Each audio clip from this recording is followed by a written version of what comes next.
Y como discípulo del Señor, uno siempre debe estar dispuesto a aprovechar el momento en que el Señor nos va a utilizar, siempre pensando en que Él nos da la gran responsabilidad de ser instrumentos para su gloria. Héctor acaba de mencionar un buen ejemplo allí en su corte de pelo. Ese texto lo tenía por acá cerquita y creo que también lo tengo para el próximo domingo que me corresponde la enseñanza, que tiene que ver con en qué tiempo debemos dar la palabra. Y la misma Biblia dice en Timoteo que predica a tiempo y que fuera de tiempo, instruye, redarguye y reprende que con sana doctrina. Entonces, la idea de ser instrumentos del Señor no es cuestionar la doctrina, sino enseñar a Jesús. No es caer en discusiones que de pronto no conducirán a nada, sino presentar al Señor. Pero para eso, mis amados hermanos, necesitamos entender nuestro llamado. Y vamos entonces a la escritura, lo que estamos viendo en Lucas. Lucas capítulo 5, recuerden. Mateo, Marcos y Lucas. Mateo dice una cosa que Marcos no menciona, Marcos menciona algo que Mateo no dice, pero que Lucas completa, ¿no? Y los tres evangelios están perfectamente coordinados en mostrarnos el momento en el que el Señor hizo un llamado muy personal.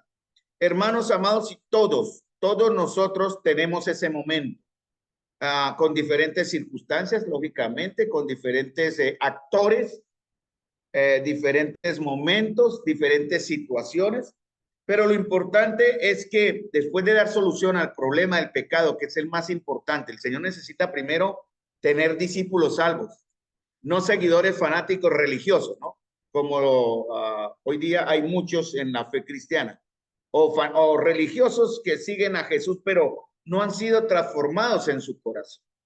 Y eso necesita entonces el siguiente punto que estamos viendo ahora en Marcos capítulo 1, versículo 16 al 20, pero lo estamos completando con la misma historia que está en Lucas capítulo 5, versículo 1 al 11. El Señor no solamente necesita que sus seguidores le conozcan de manera personal, sino también que le sigan con una manera sacrificial. Pero Él al final, en un tiempito cercano, llegaremos allá, Él va a hacerle el llamado a ustedes, o recordarles, o recordarnos el llamado a nosotros, hermano, y Él nos va a pedir algo muy sencillo, ¿no? Sígueme. Y va a haber una reacción, algo interesante en Marcos 1:16 y lo tengo acá, pero vayamos, estén en Lucas. Está en Marcos 1:16, 18, pero perdón, está en Lucas, disculpen, no lo anoté. En Lucas 5 sí está esta palabra muy interesante. Mateo no lo dice ni Marcos, pero Lucas capítulo 5, versículo 1 al 11, dice en el verso 11. Miren lo que hicieron los discípulos después de oír la voz del Señor. Sin dudarlo, dice, y cuando trajeron a tierra las barcas, dejándolo todo.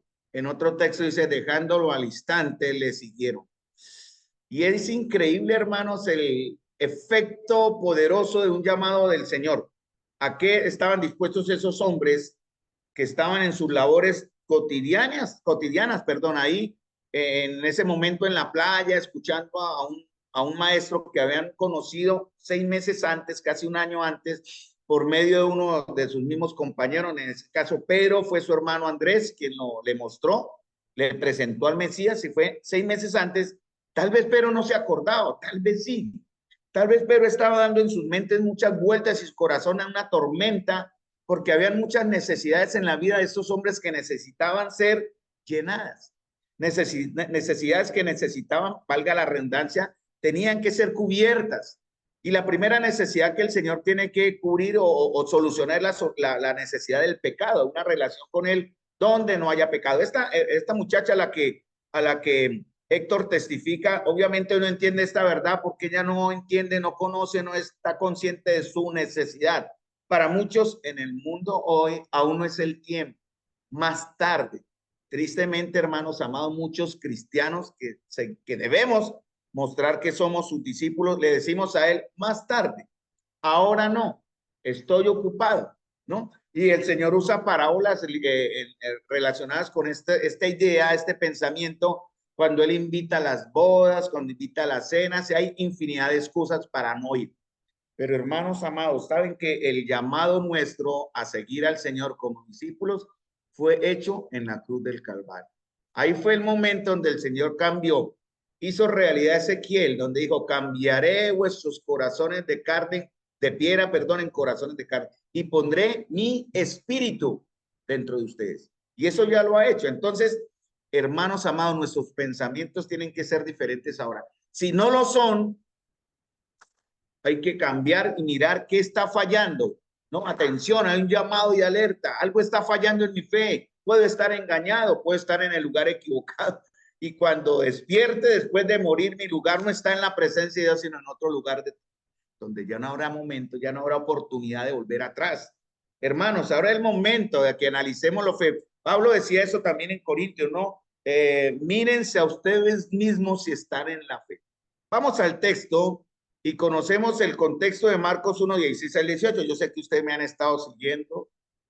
Este texto lo he leído, releído, ya lo tengo muy en mi corazón, pero hay unos detalles y me perdonan si me extiendo en algunas palabras, pero perdónenme. La palabra es así, la palabra captura, la palabra atrapa, la palabra esclaviza. Estamos muy felices con el efecto del curso de Maús, yo primero en la vida de los caballeros. Hay buen ánimo, yo sé que las damas también están siguiendo el curso, no por ser el curso, es porque el curso lo lleva la palabra. El curso yo primero nos lleves a la palabra. El que está haciendo el cambio no es el curso, es la palabra. Pero he visto buena disposición en los caballeros. El próximo maestro que sigue después de... es Miguel, ¿cierto? Miguelito. Sigue usted, ya le olvidado. Miguel abre los ojos. Yo lo tengo anotado, Miguel, que él se ofreció. Y otro que sigue después también es Jessy. Estemos orando por Miguel y Jessy para en este punto llegar a la enseñanza. Muy bien, amados hermanos, vamos a Lucas, que es donde están muchos detalles que necesitamos ver para entender, hermanos. Lucas capítulo 5.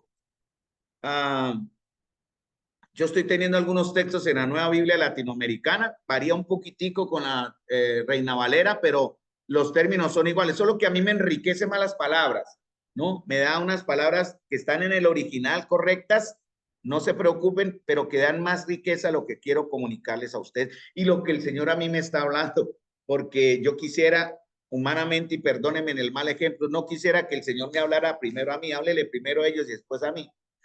No es posible, hermano. Estamos acá como maestros precisamente para aprender. Yo también estoy aprendiendo. Por eso sus aportes son muy importantes en este contexto de lo que estamos viendo en la escritura. Y perdóneme si me quedo en algunos detalles, pero es la palabra y estoy queriendo conocer a mi Señor. Ese es el punto, porque la idea de estar reunidos acá no es tener una buena reunión, buenas personas, amables personas, hombres y mujeres temerosos de Dios, pero nada más. Estamos aquí para conocer del Señor y conocerle más para dar cumplimiento a lo que vimos en Efesios 4, versículo 11 al 16, ¿no? Para que todos lleguemos a la unidad de la fe y del conocimiento del Hijo de Dios. En la medida en que conocemos, mire hermanos, esto es una prueba también, todos son pruebas. El Señor por eso habla con toda tranquilidad de frutos y Él advierte, si no hay frutos, advierte un peligro, no para nosotros, estamos seguros en Cristo, pero advierte un peligro previo para que estemos atentos, amados hermanos, a mirar, a revisar nuestra relación con aquel que le dio todo por cada uno de ustedes en la cruz, a cada uno de nosotros. Aquel que ofreció su vida, hermanos. Gracias, Señor. Le oro a él, Señor, porque yo no experimentaré el dolor del infierno ni el juicio de Dios. Le doy muchas gracias al Señor porque nunca sabré lo que es recibir la ira divina en mí. Gracias a Jesús por eso. Y eso nos debe llevar, hermanos, a ser muy agradecidos y a la vez de agradecidos dispuestos. Por eso coloqué en la presentación que mandé al grupo un texto en Marcos que vamos a llegar allá, porque los discípulos muy ignorantemente se estaban peleando en Marcos 10, 38 en adelante. ¿Quién va a ser el primero? ¿No? ¿Quién se va a sentar a su lado, a su izquierda, a su derecha? Y el Señor da una gran enseñanza que tiene que ver con esto. Porque después de este texto seguimos conociendo el proceso del Señor. El Señor comienza en Marcos la tarea, digamos así, más profundamente, desde Marcos capítulo 4, antecitos. Aquí comienza desde que Él los llama a formarlos como discípulos. Bueno, uno es discípulo per se ya, pero no lo sabemos. no entendemos, no conocemos cómo ser verdaderamente discípulos. En Juan capítulo 13, versículo 35, el Señor da la primera de las clases, que vamos a ver en el mensaje este domingo, que gracias al Señor me corresponde nuevamente. Y doy gracias a Dios, yo estoy preparado, pero el hermano que tenía el orden, desafortunadamente, con mucho dolor, no puede. Y digo dolor porque sé que él lo siente, está frustrado por eso. Pero aquí estamos, hermanos, para seguir en conocer al Señor en 1 Tesalonicenses 2:17, segunda parte del verso 17. El verso 17 consta de 3 partes, pero solo vimos la primera el domingo anterior. Vamos a ver la segunda ahora, que tiene que ver con Juan capítulo 13, versículo 35, y que tiene que ver Marcos 1:16, Lucas 5:1-18, y con Mateo capítulo 4, creo que es donde está el texto. Hermanos amados, esto tiene que ver con, en esto conoceréis que son, o en esto conocerán que son mis discípulos, si os amáis, o que os améis, ¿cierto? Los unos a los otros. Y la palabra amar que está en Juan es el tercer significado del amor, el cuarto, perdón, que es el amor que el Señor ya nos entregó, el amor ágape. Ese amor no lo tenemos, ese amor no fue dado por el Señor. Tenemos los 3 primeros, el estorge, el fileo y el eros. Pero el amor agapao, el amor que viene directamente de Dios, ha sido ya implantado, ha puesto en nosotros. Por tanto, hermanos, debemos actuar en base a ese amor y de ahí en adelante. Y esto va a llevar a Pedro y a Juan, a Jacobo y a Andrés, no, en orden. Jacobo Jacobo y Juan, Pedro y Andrés, tengo en familia, ¿no? Los hijos del Zebedeo, los hijos del trueno. Fíjense que el Señor se empezó a rodear de hombres de carácter fuerte. Pedro era un Galileo, fuerte de carácter, recio, tosco, burro para hablar, impulsivo. Juan calmado, y aún así el otro, Juan y Jacobo, o Santiago el menor, que también fue muerto en el año 30 años, 15 años después de conocer al Señor, fue el primer muerto, el primero que llevó la cruz, el primero que murió mártir por el Señor, este que está en esta historia. El otro Santiago es Santiago el mayor, que es el hermano del Señor Jesús, el autor de la carta a Santiago. Recuerden el Señor que ni su misma familia le aceptaba. Ahora su hermano le seguía y más tarde también murió. Bueno, hermanos, entonces, 3 cositas que vimos el jueves anterior. Un resumen del resumen porque a mí me gusta como, no sé, atraso 2 y adelanto 4, atraso 2 y adelanto 4. Porque hay tantas riquezas y tantos detalles que es necesario resaltar, pero pido al Señor, a su espíritu, que es el que esté orando y hablándoles a ustedes, no por lo que yo diga. Entonces, 3 cosas vimos el jueves anterior, que está en Marcos 1:16-18, que es lo que dice en la primera parte, o en Lucas, miremoslo acá también en Lucas, obviamente estamos en el texto. Aconteció, tienen sus deditos en Lucas 5:1-11, aconteció que estando Jesús junto al lago de Genezaret, el gentío que se agolpaba sobre él para oír la palabra de Dios. Y vio 2 barcas que estaban cerca de la orilla del lago, y los pescadores, habiendo descendido de ellas, lavaban sus redes, ¿cierto? Y entrando en una de aquellas barcas, la cual era de Simón, le rogó que la apartase de tierra un poco, y sentándose enseñaba desde la barca a la multitud. Ahí quedamos el jueves anterior. Entonces, el Señor, primeramente, en Marcos se ve lo que está en Juan capítulo 10 también. Nosotros llegamos a ser los discípulos del Señor cuando oímos su voz, ¿cierto? Porque Él al final de esta historia dice, síganme, vengan en pos de mí, os haré pescadores de hombres.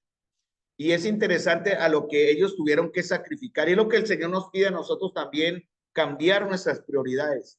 Porque Pedro, su profesión, ¿cuál era? ¿Se acuerdan lo que vimos? ¿Cuál era la profesión de Pedro, Juan, Jacobo y Santiago y Andrés? Pescadores, de ahí comían.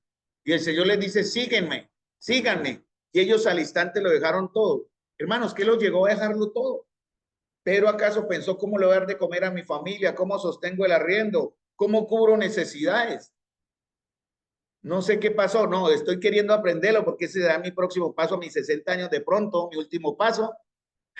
Ya decir, Señor, ya lo entrego todo. Y algo que en estos meses el Señor nos ha enseñado, ayer tuvimos la oportunidad de hablar con un hermano de eso, hoy también cuando lo llamé le dije, que el Señor lo que está buscando es que entendamos que lo que tenemos no es nuestro.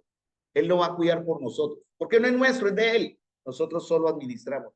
Creo que Pedro de alguna manera lo entendió, pero también porque ellos vieron que a través de la palabra que estaban recibiendo del Señor, espiritualmente estaban viendo y llenando una necesidad.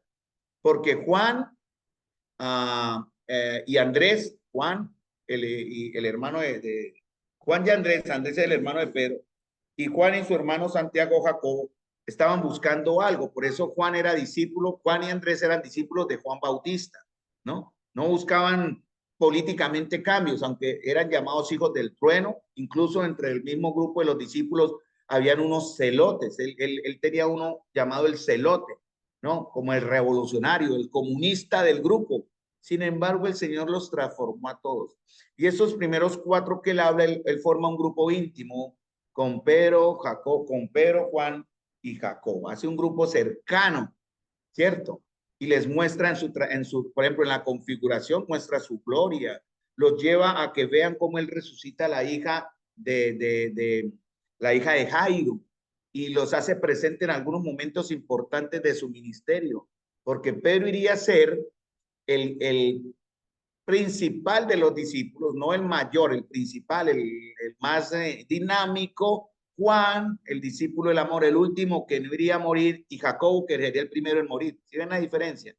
Jacobo, el primero en morir, el Señor lo hizo parte de su grupo para que se diera cuenta, mire lo que usted va a recibir dentro de pocos años. Y Juan, el que moriría de vejez, casi a los 100 años, dice la historia, también estaba en ese pequeño grupo. Entonces ellos siguieron a Jesús porque oyeron su voz. Y al oír a Jesús y creer en él, se le sigue, ¿cierto? Entonces, cuando decimos que somos cristianos, decimos que somos seguidores de Jesús, ¿cierto? Hoy es fácil etiquetarnos con el eslogan de cristianismo, ¿no? Es fácil tener el eslogan de soy cristiano, pero el cristianismo que hoy el mundo quiere practicar es un cristianismo espúreo, falso y nada parecido a la fe que el Señor quiere que los verdaderos hijos del Señor mostremos. Eso es algo que tenemos que ser muy claros en esto. Debemos ser muy radicales, hermano. El evangelio, o en este caso, el verdadero cristianismo no se negocia. Pueden que se llene la iglesia con 100,000 personas, pero si son 100,000 impíos, no estamos aquí para pastorear cabras, sino para cuidar ovejas. Solo en la iglesia del Señor, en la verdadera comunión, están las ovejas que oyen su voz y le siguen. Por eso, cuando conocemos al Señor y oímos su voz, la reacción es seguirle, seguirle.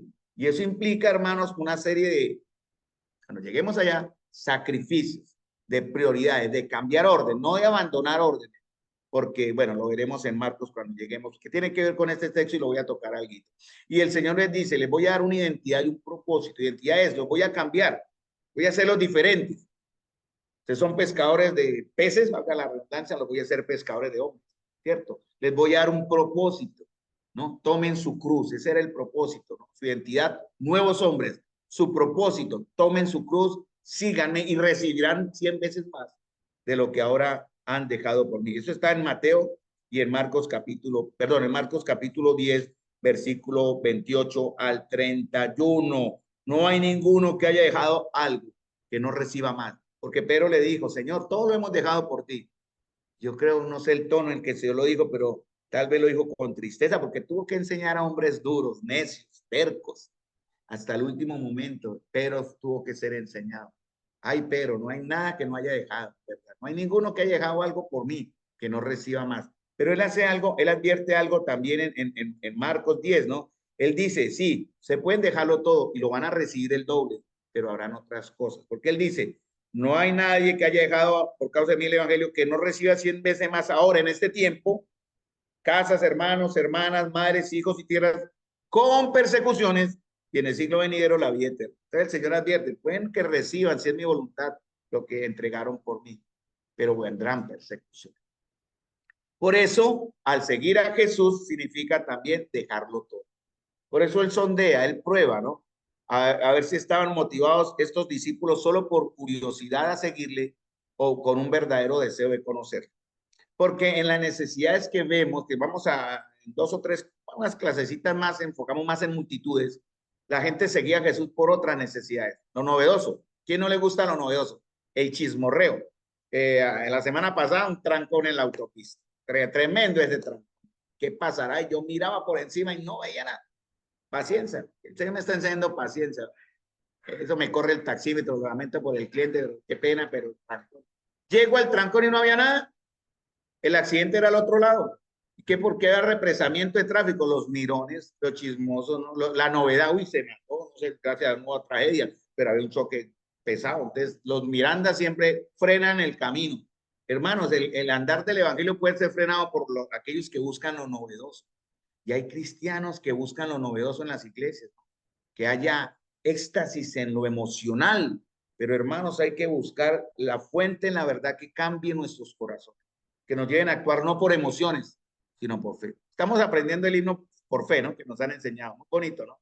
Dice por fe, no por vista. Por fe, no por vista. ¿Cierto? Entonces es que debemos aprender a andar, no por lo que vemos aquí terrenalmente, sino por lo que nos espera allá en la gloria. Hermanos, entonces el Señor siempre va a haber curiosos, ¿no? Gente que quiere lo novedoso o interesados. Siempre va interesado. Por eso el Señor en Juan les dice, ustedes me buscan porque les di de comer. Ustedes solo me buscan porque les di de comer. Y es cuando enseña en Juan, llegaremos allá, la suficiencia de Cristo. Es una doctrina en la Escritura. Cristo es suficiente. Cristo es todo lo que tenemos, hermano. No necesitamos más. Y eso es lo que Él quiere llevarnos entonces a experimentar. Entonces vimos tres puntos y vamos a ver el cuarto. Debemos fijarnos en lo que estos hombres eran, que eran pescadores, ¿cierto? Debemos fijarnos en lo que estaban haciendo cuando el Señor los llamó, ¿cierto? Que eran pescando, haciendo lo normal en sus vidas, manejando un taxi, levantando un muro para el tico que es constructor. Bueno, diferentes actividades. Son las primeras de haciendo uñas como mi esposa o chocolates como Laura, ¿cierto? Así. Y el Señor va a hacer un llamado, hermano. Un llamado que ninguno de nosotros va a resistir, porque esa será la señal grandiosa y gloriosa de que en verdad somos sus discípulos. Entonces, ¿qué estaban haciendo? Lo de todos los días. Y vimos el tercer punto, debemos fijarnos en cómo los llamó el Señor. Él no les dijo, les advierto esto, yo les aviso eso, él más adelante lo hace, pero hermano, lo primero que él dice es que, ¿qué dijo el Señor? ¿Cuáles fueron sus palabras? ¿Cuál fue su discurso? Ninguno. Él dijo, síganme, síganme. Causaría el mismo efecto, hermanos amados, si él llegara aquí a la puerta, nos mirara y dijera, oye, ustedes, y nosotros lo identificamos. Como Pedro lo identificó cuando estaban pescando, él les preparó comida después de su resurrección. Dijo, es el Señor. Y despojándose sus ropas, se bota al agua y llega a la orilla para saludarla, ahí donde él es restaurado. Pero si lo viéramos a él, le entregamos, es el Señor, y él dice, síganme. ¿Cuántos le seguiríamos? ¿Cuánto diríamos, sí, Señor, y arrancaríamos? ¿O nos quedaríamos acá con el miedo, con el susto, con qué hacemos? Ya ahorita vamos, espere, lo consultamos, Señor. No, hermanos. Entonces él dijo, venid en pos de mí, vengan en pos de mí, sí. Y también, este era el cuarto punto que nos faltó el jueves anterior, debemos fijarnos en lo que Jesús ofreció. Él ofrece una tarea, ¿no? Él no nos llama a la inactividad, sino al servicio. Leo textualmente un comentarista que dice, hablando de esto, que seguir a Cristo era descubrir o caer en cuenta de que la vida en su última sustancia consiste en tener que ser dedicada a algo, tomar en vilo nuestra existencia entera y entregarla a algo, dedicarla. Díganme ustedes qué otra cosa significa la frase tan repetida en el Nuevo Testamento, el que pierda su vida es el que la gana. Es decir, da tu vida, ¿no? Entrégala, entonces es verdaderamente tuya, la has asegurado, has ganado, has sido salvo. Lo dice un comentarista sobre este. Hermano, porque a veces ponemos una frase muy bonita que anda por ahí, que el que no sirve para vivir, el que no vive para servir, no sirve para vivir. Más o menos una idea. Hermanos, ya nuestro propósito ha cambiado. ¿Quiere llenarse usted de plata en el banco? Hágalo, hágalo, hermano, ¿verdad? Mátese, luche por su pensión, lo merece, ha trabajado duro. ¿Y de qué le sirve? Cuando usted ya esté dispuesto a disfrutar lo que ya por tantos años ha trabajado, el Señor dice, ven, te necesito, ya es hora. Y lo que, hermano, lo que tenemos no es nuestro. Hemos tenido que sacrificar muchas cosas. Usted tiene que sacrificar salud por la obra, un techo por dar una idea, un lugar donde vivir por la obra. tranquilidad por causa de la obra, por el servicio del Señor, respeto, salud, muchas cosas. Pero hermanos, la recompensa es mucho más permanente y gloriosa en el Señor. Entonces el Señor llama a aquellos que han escuchado su voz y les advierte, les empieza a advertir que no los llama a una cómoda tranquilidad. El falso evangelio que se enseña hoy no es el evangelio correcto ni verdadero. No sigan ese evangelio. Aquí usted le dirán, bien, usted aquí tiene todo, ¿cierto? Tiene riquezas, tiene salud, reclame, ven a esos falsos líderes andando, pues lo he visto, testimoniales, una mentira. Lo último en Guaracha, ¿no? El último carro, la última casa, ¿cierto? Porque viven de eso. Y los cristianos, entre comillas, que siguen esa clase de enseñanzas, engañadamente piensan que ese es el evangelio, tenerlo todo. Por eso ellos declaran, pisan, ¿no? Reclaman tierra, reclaman. Así no es, hermano. El Hijo del Hombre no tuvo dónde recostar su cabeza. Eso fue lo que el Señor enseñó. Entonces les dice, los quiero llamar a que me sigan, no a una tranquilidad cómoda, pero tampoco a que sean inactivos. Él nos llama a actuar. Bien, listo. Entendemos el concepto de ser discípulo. Nos levantamos y andamos. Mire el Señor cómo ha aparejado los temas en estos meses. Eso es del Señor. Yo no sabía que el tema del hermano antes, cuando comencé a estudiar Marcos, que fue antes de que se concretara el tema de lo del campamento, de lo del Congreso, era el discipulado. Y Marcos se enfoca en este aspecto ahora que están viendo del discipulado. Ahorita te van porque vamos a llegar a las necesidades de la multitud, las necesidades de Jesús y las necesidades de los discípulos, ya específicamente. Y tiene que ver con la primera necesidad de los discípulos. Después de ser salvos es para todos. Discípulos es seguirle, ¿no? En verdad, ser discípulo es entregarnos a él, es servirle a él. Entonces, dice aquí que estamos llamados a una tarea, hermanos, que implica gastarnos, consumirnos, sacrificarnos, hermanos. Esa es la norma. Y al morir, si es su voluntad, morir por él. Yo le oraba al Señor, lo mencioné testimonialmente, dejé de hacerlo, pero tengo que hacerlo. Uno no sabe en qué momento. Dame la gracia, que si llega el tiempo de morir por usted, Señor, lo haga con dignidad. Quiero decir, sin negarlo, ¿no? No teniendo el cuchillo en el cuello, ya no soy de Cristo, me quiero salvar. No, así no. Señor, es tu voluntad. Corte, cosas así. Hermanos, es porque tenemos que prepararnos porque estamos en un mundo que no ama a Cristo. Un mundo que cada vez rechaza más al cristiano verdadero. Un mundo que se va a burlar de nosotros, nos va a señalar, nos va a marcar y nos va a perseguir. Tarde que temprano vendrá, hermano. No crean ustedes que, bueno, si el Señor quiere, moriremos y nunca sufriremos esos aspectos tan duros. Pero hay hermanos que actualmente están sufriendo por su fe en otros lugares y en otros por ser discípulos del Señor. Entonces, el Señor nos llama a ellos a una tarea donde les da la recompensa, les advierte que habrían de ganar algo por sí mismos solamente si se entregaban por completo a ella a los demás. Entonces, es lo que Jesús va a hacer por medio de ellos. Recuerden, en la obra, cuando Él los envió de dos en dos, ellos regresaron felices, ¿no? Incluso los demonios se sujetaban en su nombre. Incluso Judas, hablaremos algo de Judas después. Empezó bien, terminó mal, como muchos cristianos hoy día, ¿no? Él fue llamado por el Señor. Pasó una noche orando el Señor para escoger 12. Creo que oraría, Señor, no quiero escoger a Judas, no creo. Señor, Judas no, Judas no, Judas no, no, no creo. Él lo escogió con el propósito de transformarlo también. Pero Judas dio lugar a otras prioridades en su corazón. Por eso le negó. Y cumplió así la profecía. Entonces, él, por ejemplo, él es un ejemplo de alguien que no se quiso dejar que Jesús obrara por medio de él.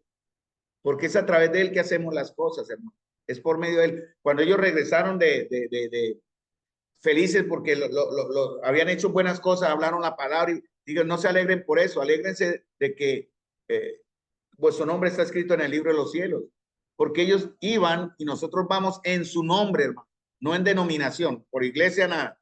El domingo tuve una charla con alguien y me estaba pasando un poquito, pero yo respeto a las ganas del anciano porque lamento de verdad, mi esposa sabe, y es que me llenaba, insistía en unas cosas que, hermanos amados, nosotros estamos aquí para que el Señor obre por nosotros, no podemos obligar a hacer las cosas.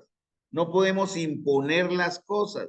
Es en el nombre del Señor que hacemos las cosas. Hablamos su palabra, por eso hay que conocer su palabra. Y todo lo que conocemos en la palabra, hermanos, bueno, los que estudian los cursos de Maús, seguimos animando, son muy efectivos. Los que están tomando cursos con X o Y maestro, Silvia, mañana parte a una, ¿qué? Tiene una carga ahí, una sustentación, mañana en Bogotá. Pero todo lo que ustedes aprenden, hermano, sea por los cursos de Maús, sea Silvia en Bogotá, o sean los que han aprendido o están aprendiendo por diferentes maestros buenos que deben traerlo a la iglesia, porque ustedes están funcionando localmente, perdón, estamos funcionando localmente. Todo lo que recibimos por la palabra externamente y más la que aquí se le da es para aplicarla en la comunión de los santos, para Efesios 4:16 crecer. Si no, todo lo demás se queda en conocimiento. Entonces, hermanos, amados, el Señor quiere una dependencia, busca una dependencia, ¿no? Dejándolo todo, le siguieron. Miren el caso de David, 1 Samuel 22:1-2, menciono como ilustración. Y David es simbólicamente representa a Jesús, ¿no? Conocen la historia de David y la cueva de Adulam, ¿no? Cuando él empezó a ser perseguido por Saúl y se escondió en una cueva. Y él manda a traer su familia, pero juntamente con su familia, él no invitó a nadie. Sin embargo, se unen a él, dice, tuvo con él como 400 hombres, más adelante como 600, pero miren las características que están en 1 Samuel 22:1-2, como ilustración. ¿Qué clase de personas buscan a Jesús? Ese es el primer punto que debemos entender, hermanos. El evangelio está dado para todos, obviamente, pero tenemos que ir a los que tienen necesidades, no para practicar un evangelio social. El evangelio social es bueno, pero no es el evangelio.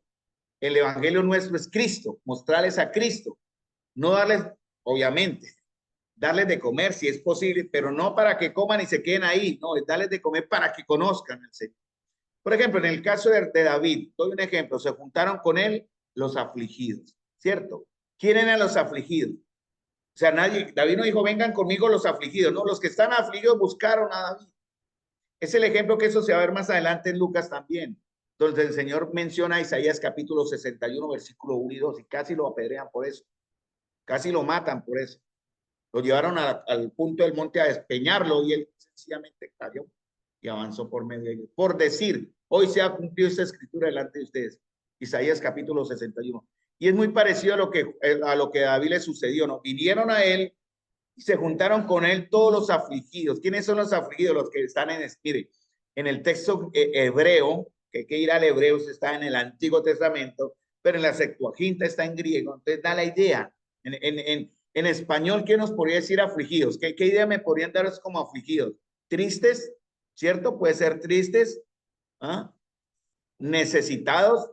En hebreo y en griego dan los que están en apuro, los que están en aflicción. ¿Está usted estresado? Usted es un afligido. Vaya Jesús. Ese es el punto. Está en tribulación, incapacitado, presionados. En alguna situación es un afligido. Hay que ir a Jesús. Y David lo recogió. Interesante aquí. Y los que estaban también, dice aquí, endeudados. Interesante. Y aquí yo dije, pero endeudado será algo espiritual. Yo quise buscar como la aplicación espiritual y de endeudado, pues aquí tiene que haber una aplicación espiritual.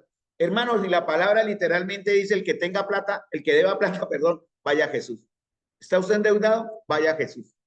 Y créame que eso tiene que ver con algo, porque si nosotros vamos a Jesús no por estar endeudados, sino para buscar en él la solución a mi situación, él no me va a dar la lotería, ¿no? Chévere, quería todos nos llegara el número, el chance, al final le apareciera un número en letras brillantes. No, así no es, hermano. Pero la palabra de Dios sí dice, busca primeramente el reino de Dios y tu justicia y lo demás os será añadido.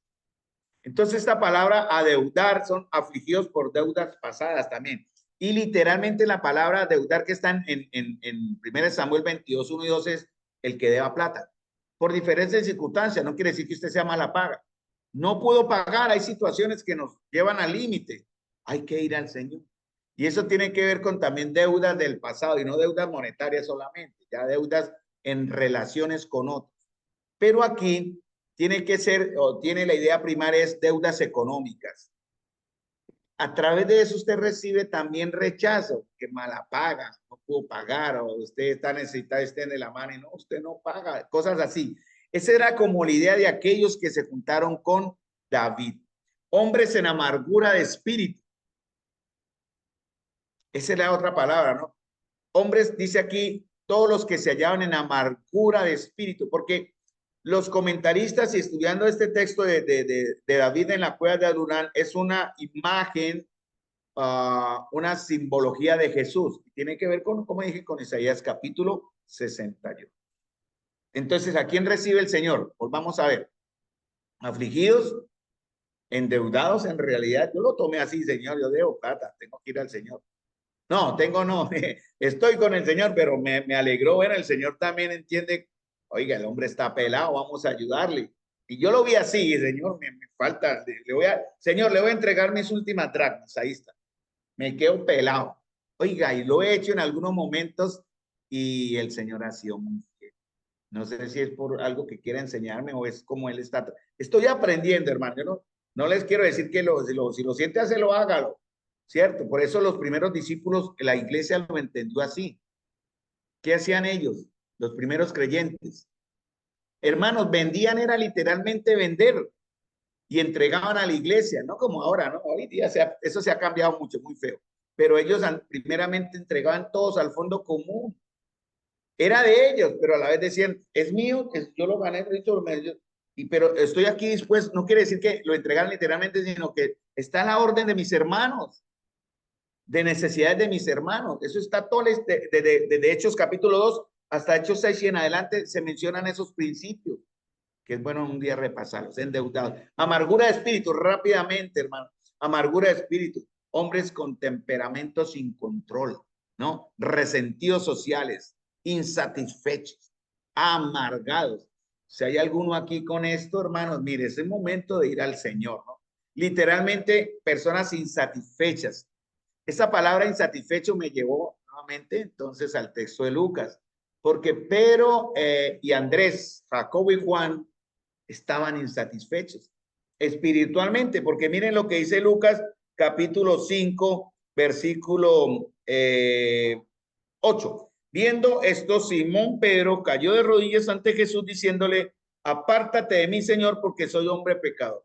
¿Qué tenía que ver el hecho de que él hiciera un milagro maravilloso que tal vez Pedro había visto que este hombre hacía, pero que no le había impactado tan personalmente en que soy un hombre pecador? ¿Qué tenía relación con esto? Me llenó la red de peces, pero es que hermanos, cuando nos enfrentamos, cuando nos ponemos frente a la presencia del Señor, miren, en el devocional es buscar la presencia del Señor para conocerle. Cuando vemos, nos dejamos llenar de su presencia y su gloria, hermano, nos dejamos llenar nuestra mente de sus pensamientos y a la vez, hermanos amados, enfocados en su propósito de la cruz. La primera reacción es, ¿quién soy yo?